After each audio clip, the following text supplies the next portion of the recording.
We force ourselves too much, get too much, until we forget to just being.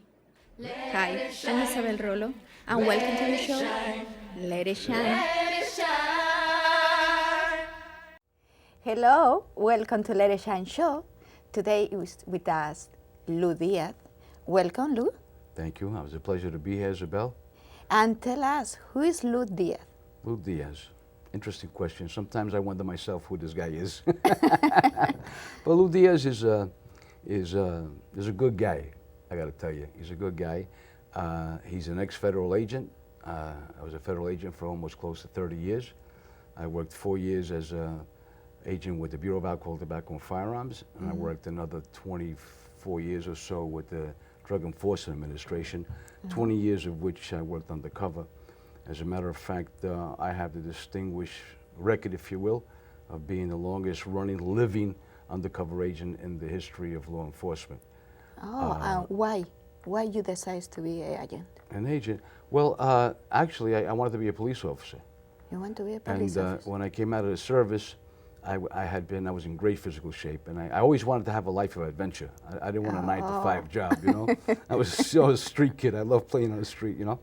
And when I came out of the service, I had been All-Army in Europe middleweight champ. I was 3rd Armored Division middleweight champ.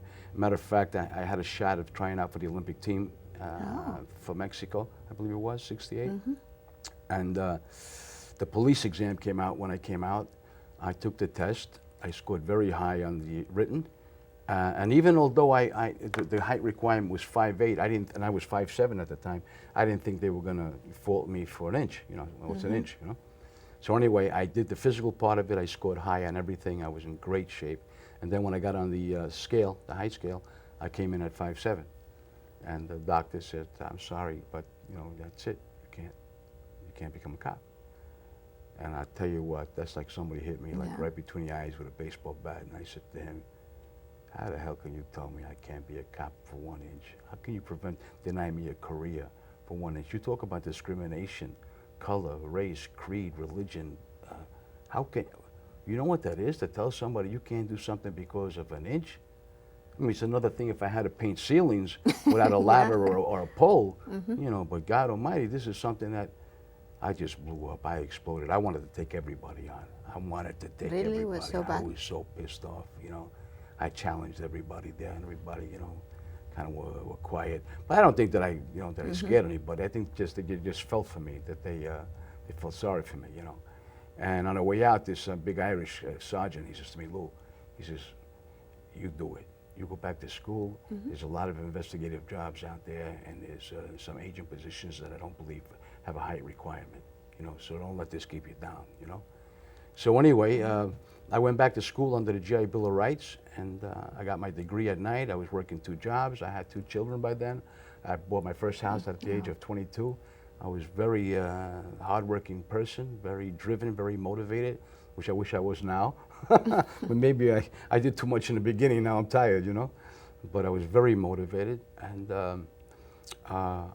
my little guy Louis was about maybe a year or 2, and I'd always walk him around the neighborhood, you know, show him off, you know. And there was this blonde-headed guy on the corner, you know, who was always waving, you know, "How you doing, kid?" I said, "All right." So one day I stopped, and we started talking. So he says, "Hey, why don't you come in the house, kid?" You know.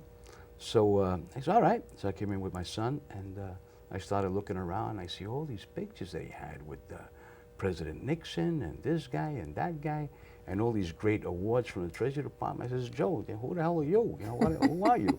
So he goes, "I'm a Treasury agent." I says, "Man, are you kidding me?" "Yeah, with the Bureau of Alcohol, Tobacco, and Firearms." And that was the old Elliot Ness outfit. That was the series that they had back in the 60s, The Untouchables. That's a series about Al Capone and the Prohibition days, you know. So I went nuts. I mean, I just saw excitement. I saw this is what I want to do. So when I make a long story short, he put in a good word for me. I took the test. I scored very highly. I passed the interview, and I became a Treasury agent, an ATF agent. So you started your grand adventure. I started my grand adventure. As a matter of fact, and then my partner came on the job actually about 3 months before me. We were the first Spanish-speaking agents, or Latinos, in the North Atlantic region of the United States that they had, that were Spanish-speaking. So the brunt of the work fell on us. We were like the biggest case makers in the region, in the North Atlantic region. But after about 3 or 4 years, I grew a little bit disenchanted with ATF. I wasn't enough work for me. It wasn't as if they had big organized crime rings dealing guns and machine guns and things of that sort. So it you was know? no too much adventure No, for you. no. You want more adrenaline? Yeah, and I had you had to Yeah. work hard at making gun cases. It wasn't that easy, you know. So anyway, a lot of my friends had transferred over to DEA, and there was a lot more action. And not only that, but I was on a personal crusade because I hated drug dealers. I mean, I had some friends that overdosed as kids, you know. So I was on a personal mission, you know. Okay, because you grew up in New York, I right? grew up in Brooklyn, right up Brooklyn, yeah, with the gangs. You know, I grew up with Oh, wow. Anastasia, Albert Anastasia, the Mad Hatter, with the International Longshoremen's Association, was 3 blocks from my neighborhood. Al Capone grew up 10 blocks from me. Joe Gallo and the gang that couldn't shoot straight grew up 7 blocks from me. So I was surrounded by gangsters. So it's funny that you grow up surrounded by gangsters, but you choose the opposite way. Right, the other way. Well, I walked Yeah. that line, what they call, you know, walking that line. It's a very thin line, you know. But even though I was flattered by the gangsters, I was, you know, I kind of was a fan of theirs, you know, because they thought I was a tough kid, you know, and I was, you know, I was, because my father was pretty tough with me growing up. My father was very heavy-handed with me, you know, although I assume he loved me, but I had a lot of respect for him. I loved my father dearly. He was my principal role model, but he was very severe with me. So when I hit the street, I was a tough kid. I didn't take shit from nobody. I mean, they used to call me the giant killer. I didn't care how big you were.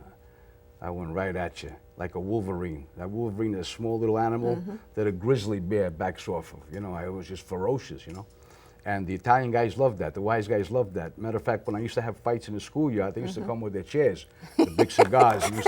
They used to bet money on me to win, you know. So you was boxing. Yes, I was also. boxing at an early age, you know. Yeah. But there's a lot of stories behind that. Matter of fact, they're all in a book. As a matter Yeah, of you fact. wrote a book, I love the title, Dancing with the Devil. Yeah, so a lot of these stories of my growing up are in that book. Matter of fact, this book really is more than just a cop and robber story. It's more than just an agent story. It's a story about this kid, you know, growing up in Brooklyn. It's a story of compassion. It's a story of struggle, survival, redemption, you know. And I think it's, myself personally, I think it's something that could affect positively, you know, young men who struggle with their identity, who struggle with being abused or bullied for that matter, because I was a champion for them. I fought against the bully. I fought against the abuse of authority. You know, I was always against that, you know. So